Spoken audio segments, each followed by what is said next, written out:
On the workbench today, I have an old Marklin number 3030 electric locomotive. This is the first time I've ever purchased anything from them because their trains all run on AC and I run DC, so obviously those aren't going to work together.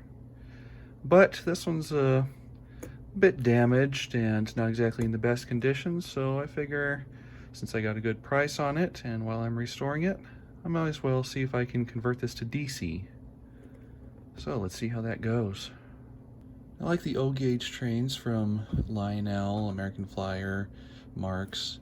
These are made so that the wheels are all grounded together off the same terminal from the power source, and then a shoe in the middle of the engine springs against some little contacts in the middle of the track to act as the other terminal. That pantograph just fell apart. I'll see if I can fix that. But that right there is why it can't run on DC track and why it'll have to be converted. I have no idea if this thing runs at all, actually, so if this is anything like the old Lionels, I should be able to hook up the contacts just like that and get some sort of a response from the motor. And so far, there is nothing. Okay, well, it looks like I'll have to open it up and see what's going on. The only real difference between an AC and DC motor in model trains is the magnet. The AC one uses an electromagnet, DC ones use a permanent magnet, so I stuck a couple spare magnets on there just in a couple spots. Those are neodymium, so pretty good strength even though they're small.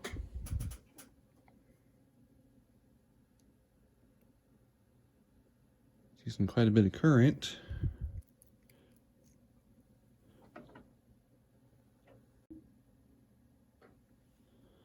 So trying to hook up some of the terminals directly, I am getting a response from the motor. Here's one of the wires from the magnet. And it's working pretty smoothly, actually. So the mechanism itself will need very little maintenance.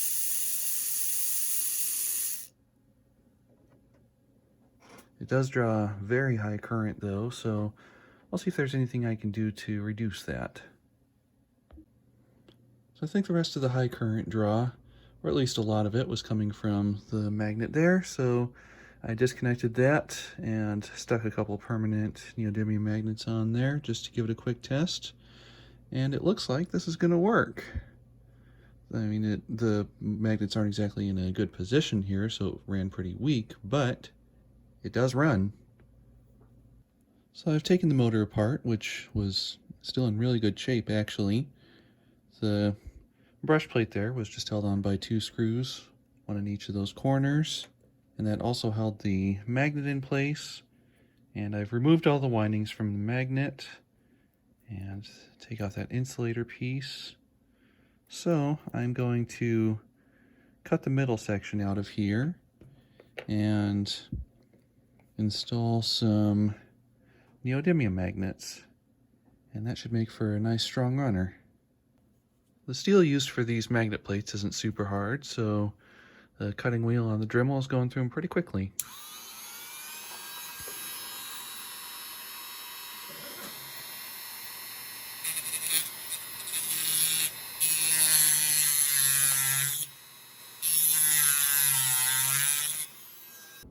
And there it is with the new neodymium magnets installed, and I think I got lucky on those cuts because that seems to be spot on the first try. I thought I would have to grind them down a little more, so I'll just stick the brushes back in there and we'll see if this works.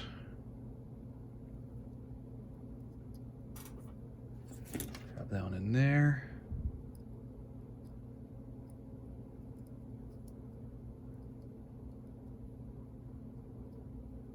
Come on, gotta get that just right. Yeah, it should be good enough. And then there.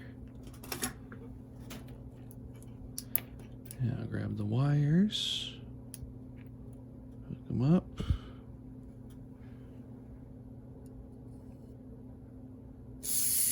Off it goes.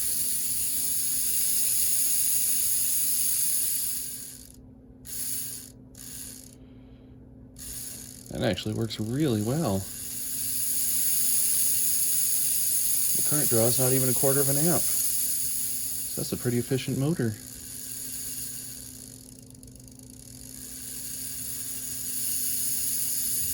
Not bad at all.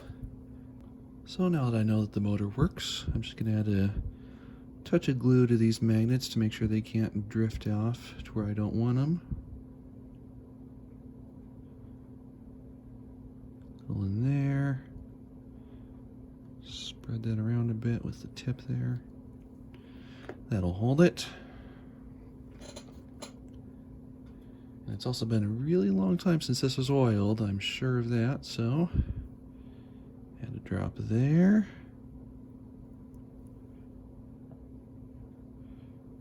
Drop back here. Get the gears too.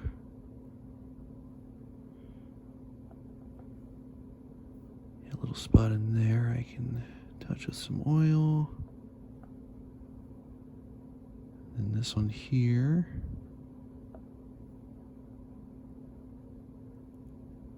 Just let that work its way in.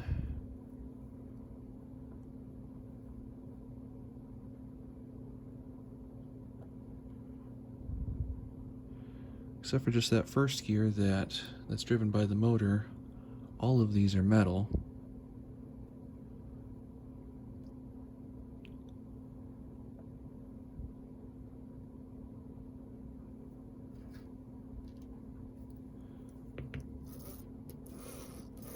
And that works nice and smooth. So now, I'll see what I can do about working on these axles so that I can make this work on DC. While I was testing things out, I found out these capacitors here seems to be dead. I couldn't get any power from the chassis to the brush, so I took those out and just put a wire in. So now I'll go ahead and take off the side rods so I can get to working on the wheels. Kind of a nice thing about these is getting them perfectly quartered actually isn't necessary. The rods are only connected to the front and rear wheels, and since all of the wheels are, or all the axles are individually geared, and these rods are slotted instead of just having sintered holes, it doesn't matter if they're not perfect.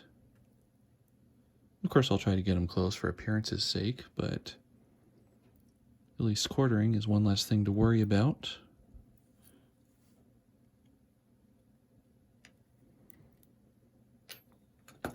Okay. Now this one here, I don't think that'll ever touch the track. Let's check that real quick, and yeah, that'll never touch the track, so I won't worry about that one. These other three wheels, yeah, these are pulling off nice and easy. I don't even need the wheel puller to get them. So that'll make it simple to do maintenance. I think what I'll do is I'll expand the center hole a little and use some plastic tubing ground down to the correct size, or turns down to the correct size, and press them back on. Kind of like I've done when I've made new bushings for like my Hobbytown trains. Those slip out very easily, so I can clean those a little and add some oil. Alright, so I've got one wheel done, and it turned out well. You can see it's running nice and smooth. So now I just have to do that for the other two drive wheels and then the pilot and trailing wheels. And what I'm doing is I'm cutting off a piece of this plastic rod here. It's already got a hole in the middle, so I press that onto a shaft the same size as the axles here. And then I just slowly turn that down until it's about 1/8 of an inch in diameter. And then for the wheels, I'm using a round file to slowly open up the holes, that way I can make sure they're perfectly centered as I enlarge them. And then once they're finally up to the correct size, then I just finish by cleaning them out with an 1/8 inch drill bit. Then I can press the plastic piece in, put them back onto the axles, and maybe fill any gaps with super glue if needed. And then I just put a thin insulating washer over there to make sure that the wheel can't make contact. One of the nice things about using these hobby size files is that you can actually load them into the chuck of a power drill and save yourself a lot of effort. And I run to the round file in reverse to make sure it doesn't bind up in the wheel. It just makes the hole a bit cleaner as I'm enlarging it. Got the second one done, I think. So I'll just put that on along with the Katie number 208 red washer. We'll see how that works. It's not 100% perfect, but I think that's still good enough for smooth running. I did just a little bit of fine adjustment there to reduce the wobble as much as possible. So now I'll just fill the center there with a bit of glue to make sure it can't wobble around anymore.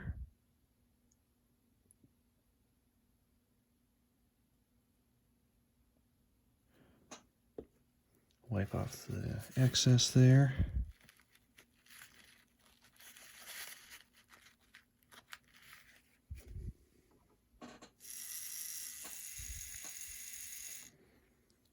And that should keep it running nice and smooth.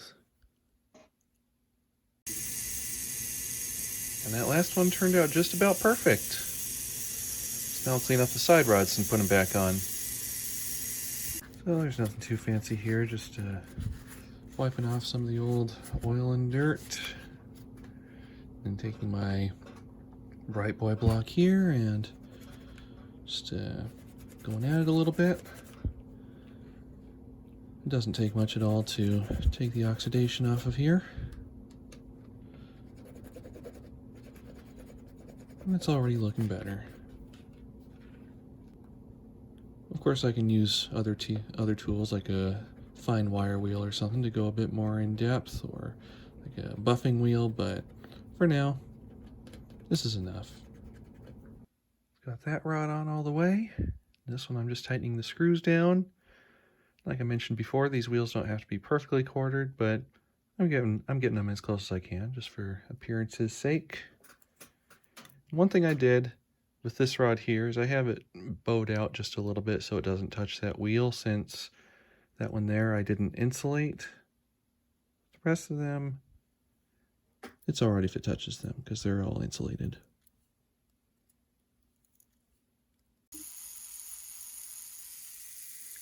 And that's working smooth as silk. Just adding a bit of lithium grease to the gears. Let the motor work that all in.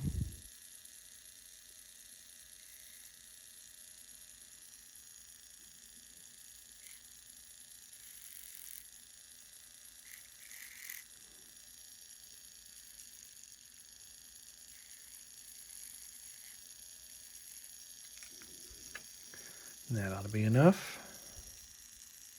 In order to get full electrical pickup, I put the center slider back in, but I straightened it out so that it won't be hanging down. And I found that it solders very easily, so I'm going to be using this phosphor bronze material that I got recently to contact these wheels here.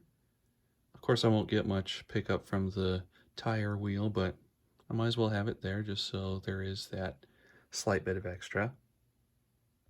Wipers are on. They'll have good tension against the wheels. I've got everything wired up. I had to switch this one around so that it would run in the correct direction with the polarity I put the magnets in. I didn't think to check that while I was installing them.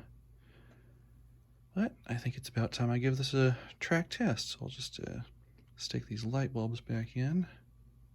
Go through a slot and then give them just a bit of a twist to lock them in. These aren't directional, they'll both be shining at all times unless I install a diode to each one, which I might do. But for now, I just want to see if this thing works. Put that onto the track.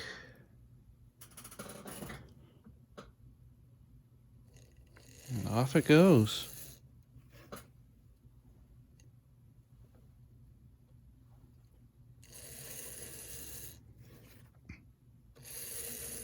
It's not quite perfect for the electrical pickup, but that's not a bad start.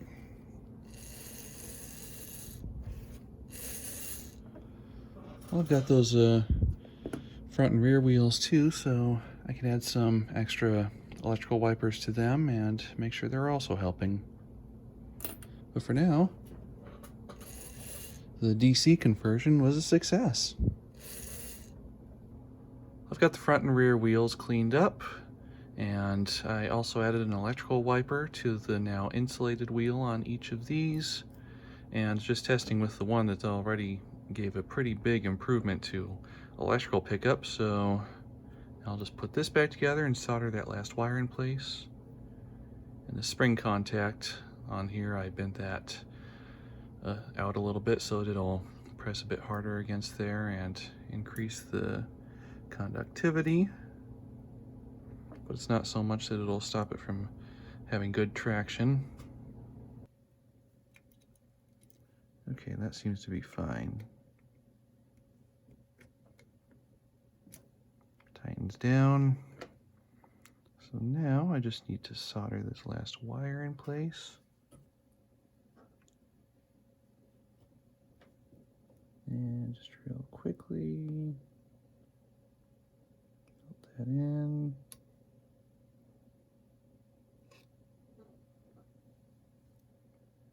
I think that's good. I might give it a little more.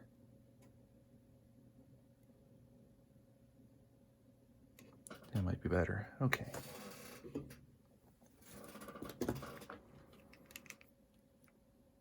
that wire out of the way.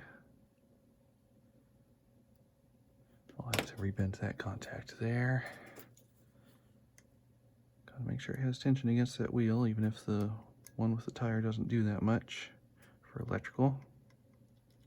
That should be good. Let's give that a quick test.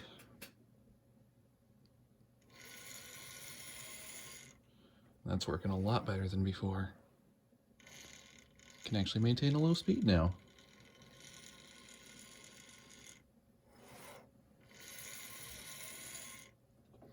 I think it's about time to take this to the layout and see how it does. I've been thinking of what I want to do with these pantographs. I thought at first maybe I'd just fix them, but there's a ton of oxidation and tarnish in there that I just can't reach. And on top of that, both of these are actually damaged quite a bit, especially this one here. You can see a lot of the plastic is crushed, broken, and missing. So I think I'm just going to replace these at some point instead of trying to fix them. Okay, first time running on the layout. Let's see how it does.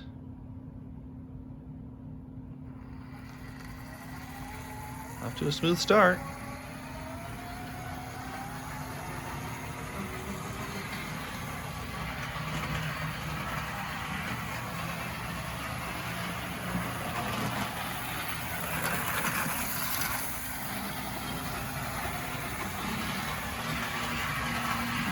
And there's full speed.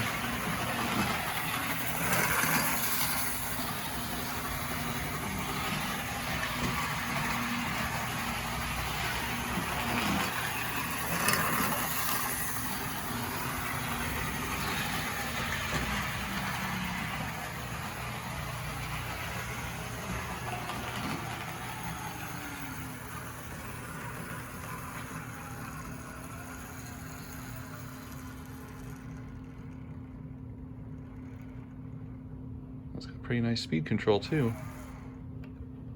Even with that 3-pole pancake style motor.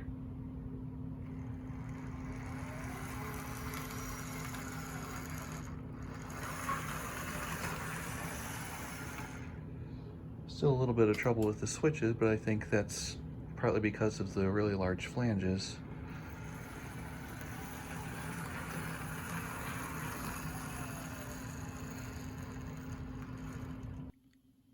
Well, I think this has turned out very well overall.